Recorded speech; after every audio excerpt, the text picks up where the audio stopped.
اللہ تعالیٰ نے اپنی قدرت کی ایک بڑی خوبصورت نشانی شہد کی مکھی کا بیان فرمایا. وَأَوْحَى رَبُّكَ إِلَى النَّحْلِ أَنِ اتَّخِذِي مِنَ الْجِبَالِ بُيُوتًا وَمِنَ الشَّجَرِ وَمِمَّا يَعْرِشُونَ.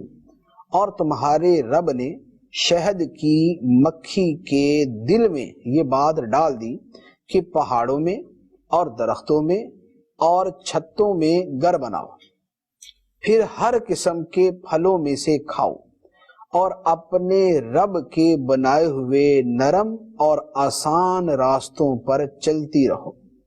فرمایا اس مکھی کے پیٹ سے ایک پینے کی رنگ برنگی چیز نکلتی ہے، اس میں لوگوں کے لیے شفا ہے، بے شک اس میں غور و فکر کرنے والوں کے لیے نشانی ہے. یہاں اللہ تعالیٰ نے بیان فرمایا کہ اللہ تعالیٰ نے شہد کی مکھی کے دل میں یہ بات ڈال دی، یعنی اسے